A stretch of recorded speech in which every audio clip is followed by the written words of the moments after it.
La réalité du Saint-Esprit. Le Saint-Esprit de Dieu est peu connu par les chrétiens parce que plusieurs ne l'ont pas encore revêtu et même pour ceux qui l'ont revêtu, il demeure un mystère. La lecture de ce livre vous permettra de le revêtir, de connaître son langage et de découvrir les mystères cachés de sa personne. Pour tout contact, appelez au plus 237 678 78 16 21 plus 237 242 0020 09 et il deviendra pour vous une réalité. La réalité du Saint-Esprit, un livre écrit par le révérend pasteur Caleb Ngwa à Tangana.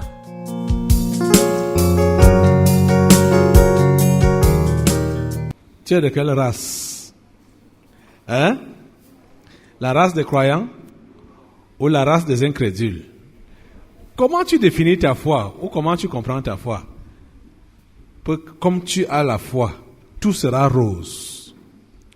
Tout va rouler comme sur les roulettes. Ce n'est pas comme ça que nos prédécesseurs ont vécu.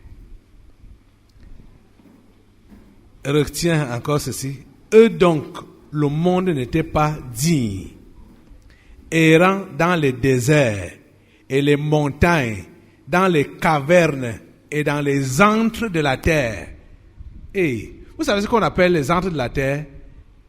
Les fentes de la terre.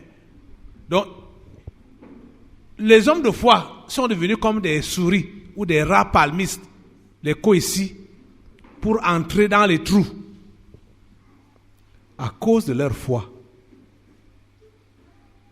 Ce n'est pas facile.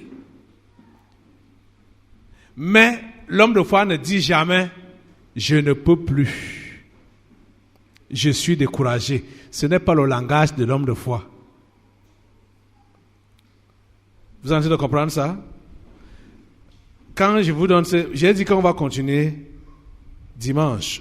Lisez Ésaïe 42. Pour compléter votre compréhension. Lisez Luc 18. Écrivez seulement ça. Ça, c'est pour vous faciliter la compréhension. Je veux que vous compreniez. Comment on va continuer dimanche? Ésaïe 42. Luc 18, versets 1 à 8.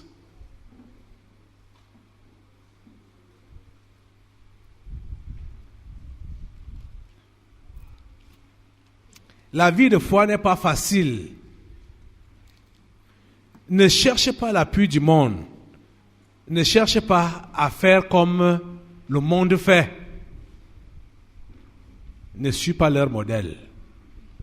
Tu ne peux jamais être apprécié par le monde si tu es un vrai croyant. Lis ta Bible, lis seulement les évangiles même. Vois la vie de Jésus de A à Z. C'est quelqu'un qui a fait du bien. Il est né pour faire du bien. Il est mort en faisant du bien, en priant même pour les coupables. Mais regardez comment on l'a traité. Il avait quel ami? N'est-ce pas l'un de ses plus proches qui l'a trahi? Hein? L'un des 12 qui l'a trahi, qui l'a vendu. À combien? 30 pièces. Tu dis donc que tu es chrétien. Tu veux que tout le monde qui t'entoure soit ami à toi, approuve ce que tu fais. Tu as menti. Tu as menti. Tu dis que tu es chrétien et on se plaint de toi. Et ce dont on se plaint est vrai. Tu mens toujours parce que ton témoignage véritable, ça n'honore pas Dieu. Si on dit des choses à ton sujet, ça doit être des mensonges et non des vérités. Si tu es un vrai chrétien. Donc ce qu'on doit dire à ton sujet doit être des calomnies et non des vérités. Vérifiez bien. Quand on te fait des remarques ou des reproches, regarde, est-ce que c'est vrai ou bien c'est faux? La réponse honnête va te positionner. Va positionner ta foi. Parce que pour ce qui concerne la foi là,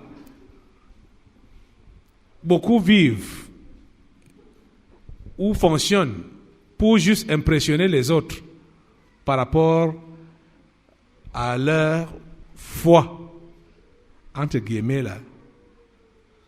Mais tu dois comprendre que le chrétien ne vit pas sa foi pour impressionner les autres.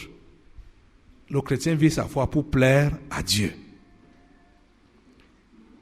Il doit avoir le témoignage de Dieu. Quand on nous parle d'Enoch, Enoch a eu le témoignage de Dieu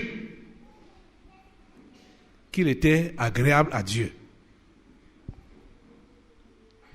Tu dois avoir le témoignage de Dieu en tant que chrétien. Que le Seigneur t'aide. Lève ta voix pour prier Dieu, pour qu'il t'aide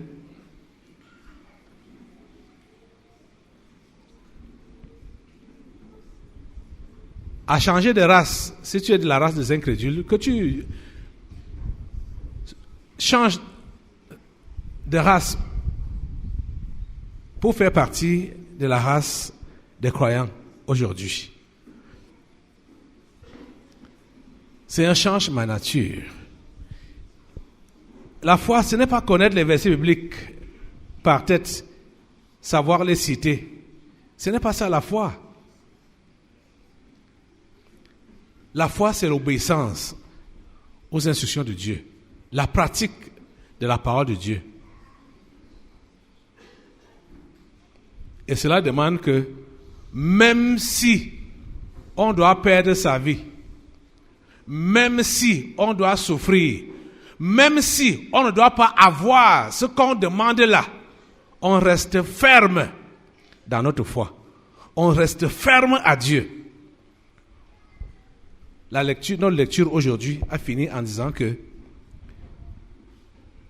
tout cela à la foi desquels il a été rendu témoignage, n'ont pas obtenu ce qui leur était promis. Très important. Dois-tu croire donc que ta foi aura abouti dès que tu auras obtenu tout ce que tu as demandé dans la prière. Pas même ce qu'on t'a promis, hein. Tout ce que toi tu as demandé. Dès que c'est donné, je suis un homme de foi. Oh, ma foi, on va reconnaître que je suis un homme de foi, grand serviteur de Dieu, machin truc. Ce n'est pas ça. Ils n'ont pas obtenu ce qui leur était promis. Mais cela n'a pas empêché qu'ils gardent la foi. Je ne sais pas ce par quoi tu passes maintenant là. Tu espères recevoir quoi? Qu'est-ce qui t'a été promis? Si réellement tu as reçu la promesse. Même si cela n'est pas matérialisé, ça ne doit pas atteindre ta croyance en Dieu. Tu es en train de comprendre ça? C'est pourquoi prie Dieu qu'aucune situation ne modifie ta foi. Elle peut être positive, elle peut être négative, qu'elle ne modifie pas ta foi. Tout à l'heure, les enfants qui ont eu le bac ont été avertis. Avoir le bac, c'est une promotion. Quitter le secondaire, finir le secondaire pour aller à l'université. C'est une promotion. Mais, sans Dieu, il y a danger. C'est pourquoi ils ont été avertis, pour qu'ils sachent que le danger est devant eux. Donc la promotion peut être un danger, comme l'échec peut être un danger. Donc toutes les étapes de la vie sont des dangers potentiels. Aucune étape ne doit nous ébranler. L'étape de santé peut être un danger, comme l'étape de la maladie est un danger. Aucune étape ne doit ébranler notre foi. Vous comprenez ça? Nous devons rester attachés au Dieu qui nous a créés et qui prend soin de nous. L'étape de pauvreté ne doit pas nous distraire. L'étape de l'abondance ne doit pas nous distraire. Aucune étape, je précise bien, aucune étape ne doit distraire le vrai croyant. Parce que le Dieu du ciel n'est pas défini par nos différences, je veux dire nos différentes circonstances. Le Dieu du ciel n'est pas défini par ça. Il est le même. Il ne change pas. C'est ça qu'il nous dit dans sa parole. Donc, nos circonstances personnelles à nous, là, ne le définissent pas.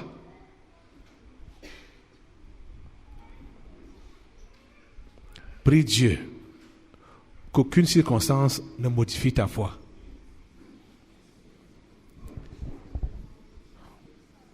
Que tu aies ou que tu n'aies pas. Que tu reçoives de Dieu ou que tu ne reçoives pas. Ça ne doit pas modifier ta foi. Que tu sois exaucé ou pas. Ça ne doit pas modifier ta foi.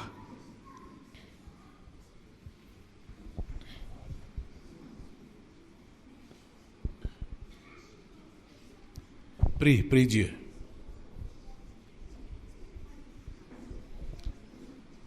Merci Seigneur. Lève tes mains, dis Seigneur, débarrasse-moi de moi-même. Débarrasse-moi de mes idées. Débarrasse-moi de mes conceptions. Débarrasse-moi de mes illusions. Débarrasse-moi de mes visions. S'il te plaît Seigneur, débarrasse-moi de moi-même. Imprègne-toi en moi Seigneur. Remplis ma vie. Remplis mon être de toi-même. Merci Seigneur. Lève tes mains, remercie-le. La réalité du Saint-Esprit. Le Saint-Esprit de Dieu est peu connu par les chrétiens parce que plusieurs ne l'ont pas encore revêtu et même pour ceux qui l'ont revêtu, il demeure un mystère. La lecture de ce livre vous permettra de le revêtir, de connaître son langage et de découvrir les mystères cachés de sa personne. Pour tout contact, appelez au plus 237 678 78 16 21 plus 237 242 0020 09 et il deviendra pour vous une réalité. La réalité du Saint-Esprit, un livre écrit par le révérend pasteur Caleb Ngwa à Tangana.